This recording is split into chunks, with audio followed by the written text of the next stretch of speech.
नमस्कार। आज हम बात करने वाले हैं श्री रामकृष्ण परमहंस के ईश्वर दर्शन पर, जो उनके विचार थे, जैसा श्री श्री रामकृष्ण कथामृत में हमें मिलता है। हाँ, बिल्कुल। और इसमें हम खासकर 13 अगस्त 1882 की एक शाम देखेंगे, जब श्री रामकृष्ण कलकत्ता में थे, ब्रह्म समाज के एक उत्सव में। जी। तो मतलब कोशिश ये रहेगी कि इस घटना से उनकी जो शिक्षाएं हैं, उनके मुख्य पॉइंट समझें। बिल्कुल, और ये प्रसंग अपने आप में बड़ा दिलचस्प है। हाँ, सोचिए ना, एक तरफ ब्रह्म समाज था जो हिंदू धर्म में सुधार और ज्यादातर तर्क पे आधारित निराकार ईश्वर की बात कर रहा था। सही, एक ईश्वरवाद पर उनका जोर था। और दूसरी तरफ थे श्री रामकृष्ण, जिनकी बातें सीधे अनुभव, भक्ति, माँ काली, एकदम अलग माहौल। बिल्कुल, ये जानना बहुत जरूरी है कि वो माहौल क्या था। ब्रह्म समाज का आधार तर्क था, बुद्धि थी, और श्री रामकृष्ण का रास्ता वो ज्यादातर दिल का, अनुभव का, गहरी भक्ति का था।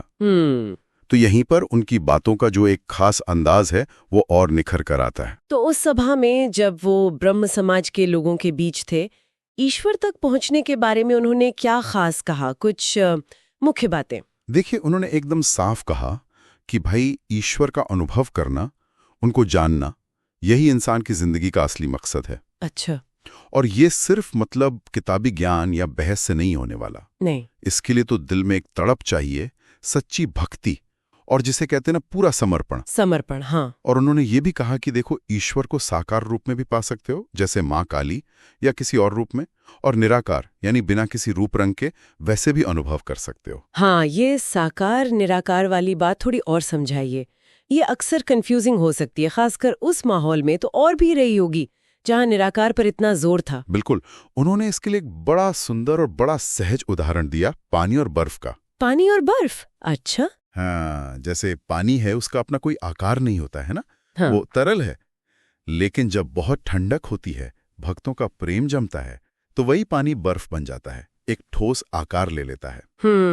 तो वैसे ही ईश्वर असल में तो निराकार है, पर भक्त के प्रेम के लिए, उसकी भक्ति के लिए वो साकार रूप ले लेता है। अच्छा, ताकि भक्त उनसे जुड़ सकें आसानी से। हाँ, क्योंकि उन्होंने ये भी कहा कि कई बार मन के लिए साकार रूप में ध्यान लगाना वो ज्यादा आसान होता है, मन भटकता कम है।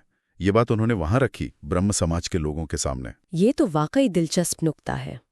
और भक्ति के बारे में क्या कहा? उसका क्या रोल है इस सब में? भक्ति को तो उन्होंने सबसे सीधा रास्ता बताया, सबसे असरदार। सबसे सीधा? हाँ, जैसे छोटा बच्चा होता है ना, जब उसे कुछ चाहिए होता है या वो तकलीफ में होता है, तो कैसे पूरी तरह से माँ को पुकारता है। हाँ, बिल्कुल, रोकर, चिल्लाकर, और माँ सब काम छोड़कर दौड़ी आती है। बस वैसी ही सच्ची दिल की पुकार, वैसी व्याकुलता जब ईश्वर के लिए होती है तो वो मिलते हैं। उन्होंने माया का भी जिक्र किया, एक रुकावट। माया? अच्छा, वो जो पर्दा है। हाँ, वही।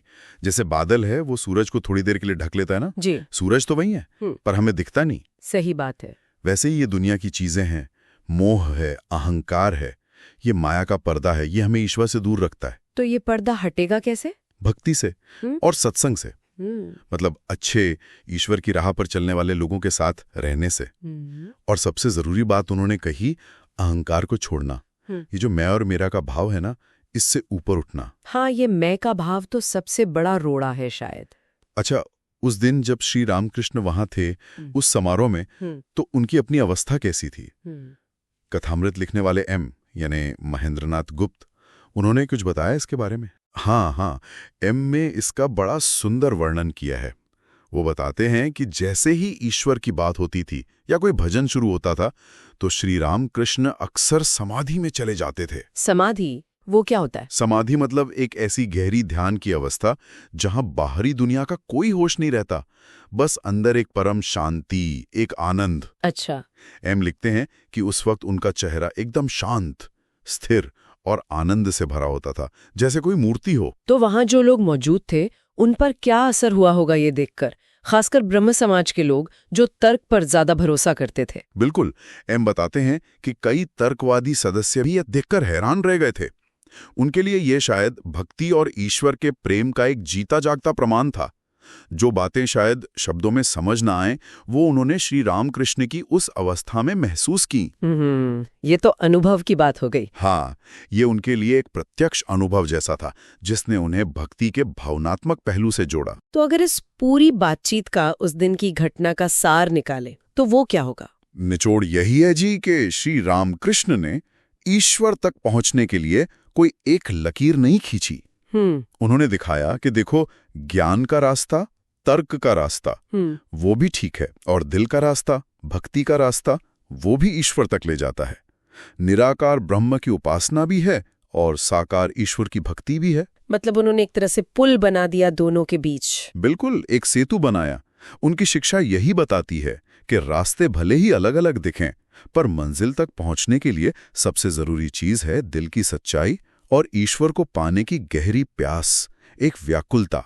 और श्री श्री रामकृष्ण कथामृत इसी गहरे अनुभव को, इसी सहज ज्ञान को बहुत ही खूबसूरती से हम तक पहुंचाता है। आज की इस चर्चा से एक सवाल मन में आता है कि आज का जो समय है, जहां विज्ञान है, तर्क है, लॉजिक का इतना जोर है, क्या श्री रामकृष्ण की ये बातें, भक्ति, समर्पण, वो प्रत्यक्ष अनुभव वाली बात, क्या आज भी उतनी ही प्रासंगिक है, उतनी ही मायने रखती हैं? ये बहुत अच्छा सवाल है, सोचने वाला सवाल है। हाँ, तो इसी सवाल पर सोचने के लिए आज की बात यहीं खत्म करते हैं। अगली बार फिर मिलेंगे।